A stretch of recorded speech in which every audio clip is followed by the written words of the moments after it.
Losing time, I'm fading fast. I just wanna make it last. Try to let go of the past. I close my eyes, embrace the blast. Sleepless nights and headache stack. Restlessness to hell and back. When you look at its specs side by side, the design of the Honor 500 series easily becomes one of the most talked about aspects among the latest releases. Even before launch, there were plenty of rumors calling it the iPhone Air 2. But the Honor 500 Pro I'm holding today probably deserves the nickname iPhone Air 3, especially because it adds a telephoto lens. I received the phone a bit late, so this in-depth review couldn't come out earlier. Today, let's focus on how the Honor 500 Pro actually performs. A quick shout out to my tech partner from China for sharing this video. A big thank you for making this possible. Hey everyone, it's Maiky from techmaiky. If you love staying updated with the latest gadgets, make sure to subscribe and hit the notification bell so you never miss out on our exciting tech content. One of the biggest highlights of the Honor 500 Pro is its slim 7.75mm body paired with a 6.55-inch display, yet it still manages to pack in a massive 8,000 mAh battery, which is genuinely impressive. With the Snapdragon 8 Elite chipset on board, I ran my standard 3-day, 3-scenario battery test, starting from a full charge all the way to shutdown. You can see the detailed results in the image. Overall, battery performance is excellent, mainly thanks to that huge battery. After 4 hours of heavy load testing, it still had 49.85% battery left, placing it 7th on my battery endurance list, which is a very strong result. Even in a more extreme 5-hour high-intensity gaming test, the phone still retained 32.5% battery, again ranking 7th. Once again, this just shows that when it comes to batteries, bigger really is better. All of these battery tests were done with high refresh rate and high resolution turned on. So if you end up buying this phone, I recommend disabling intelligent resolution and manually setting the refresh rate to high. Charging speeds, however, aren't especially fast because this is a single-cell battery design. It takes about 62 minutes to reach a full charge, which puts charging performance squarely in the average category. The screen size remains at 6.55 inches, the same as the previous generation, but the screen-to-body ratio has increased, giving the Honor 500 Pro noticeably slimmer bezels. When it comes to eye protection, it's clearly more proactive than before. The phone now actively detects eye fatigue and reminds you to blink, and these prompts are quite noticeable during use. As for the back design, as mentioned earlier, it really does resemble the iPhone Air. The craftsmanship is excellent, using an integrated cold carving process, and the overall feel and texture remain very premium. Now let's talk about the camera performance. I have both the Honor 400 Pro and the Honor Magic 8 Pro on hand, so I did some quick comparisons. Based on my real-world shooting experience, the Honor 500 Pro delivers more accurate white balance than the 400 Pro. You can clearly see this in several sample scenes, where the 500 Pro consistently looks more natural. While the tuning is improved compared to the 400 Pro, the actual difference in detail isn't very large. In the first set of night photos, overall resolution is very similar between the two phones. The second set shows the same story, with almost no visible difference in sharpness. Moving on to telephoto performance, in the first set of 6x zoom shots, both the 400 Pro and 500 Pro perform quite well. Whether you're looking at resolution or fine details, the gap between them is minimal. The same applies to the next set, where the difference in detail is barely noticeable. I also tested a couple of night scenes, and both phones handle daytime and nighttime shooting well, with very small differences in detail.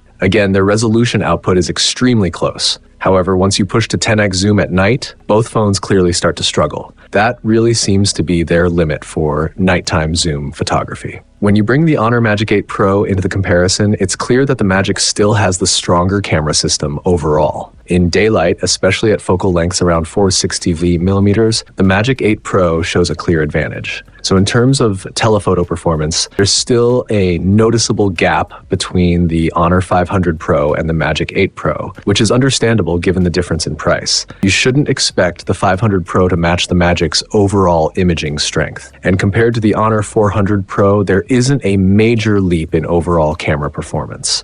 Looking at the complete package, the Honor 500 Pro includes everything you'd expect. We've covered the battery life, the camera, and the design. And overall, it delivers a very well-rounded configuration. Overall, the performance is steady and powerful, but when it comes to real-world usage, there are a few trade-offs. Let's start with the gaming test results. In Genshin Impact, after running the game for 70 minutes, the average frame rate during the final 40 minutes of the virtual test reached 60.2 frames per second, with power consumption sitting at 4.47 watts. The rendering resolution stayed at 887p without any issues. This is exactly what you'd expect from a phone powered by the Snapdragon 8 Elite. Considering the relatively compact body size, this level of performance is actually quite impressive. Moving on to Honkai Star Rail, after 40 minutes of exploration during the golden hour, the smaller and thinner body starts to show its limits. First, the rendering resolution during the test dropped to 776p. At the same time, thermal throttling kicked in quite aggressively, with frame rates starting to fall once the temperature reached around 46 degrees Celsius. As a result, the overall average frame rate settled at 58 frames per second, and that's based on a rendering resolution below 800p.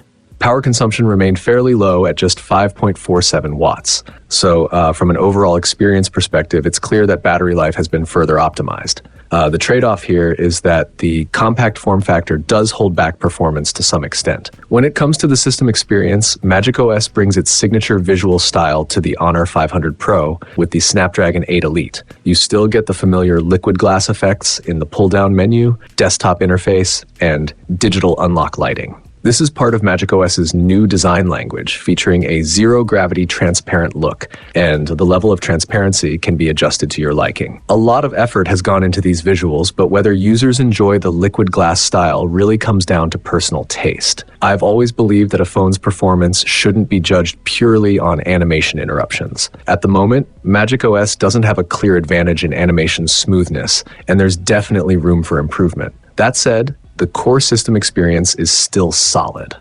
For example, after enabling high frame rate mode, most apps can take advantage of it, while video apps remain locked at 60 frames per second. When testing Weibo on the new system, there are clear measures in place to maintain stability by reducing frame rates. In this case, it drops from 120 frames to 90 frames, which can introduce some minor visual stutter, but it's nowhere near as noticeable as the stuttering you'd see at 60 frames. On top of that, frame drops don't happen very often, so the overall system experience still scores quite high. The new Anywhere feature is also a big improvement and much easier to use than before, making it genuinely practical in daily use. The new memory function can remember video content, but compared to ColorOS, it lacks a summary feature, which would be a nice addition in the future. Like every brand right now, Honor is clearly pushing forward with AI features, and I'm looking forward to seeing how these develop. Of course, there are still areas where MagicOS can improve. For example, advertising folders really shouldn't exist on digital or flagship models. The always-on 120Hz refresh rate on a flagship device also feels a bit excessive, and it would make more sense to allow it to switch dynamically between 120Hz and 60Hz.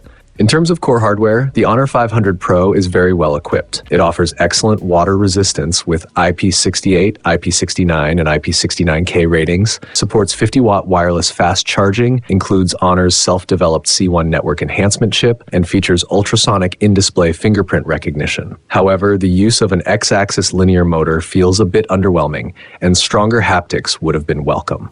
To wrap things up, looking at the overall experience, the biggest upgrade on the Honor 500 Pro is clearly battery life, thanks to the massive 8,000 mAh battery. Pairing such a large battery with a relatively slim and compact body creates a very striking contrast. The design changes are also quite obvious, from the slimmer bezels on the front to the redesigned rear panel. When it comes to photography, there aren't any major breakthroughs, and it still falls behind true top-tier flagships. For gaming, you shouldn't expect miracles in the most demanding titles. MagicOS looks stylish, and its core features are strong, with the new visual effects fully supported by the Snapdragon 8 Elite. In my view, the main areas that still need improvement are animation smoothness and the presence of ads in the file manager. As for pricing, the base version of the Honor 500 Pro starts at 3,599 yuan in China, which is roughly 386 pounds in the UK and about $507 in the US. That's it for this. If you enjoyed it, don't forget to like and subscribe. I'll see you in the next one.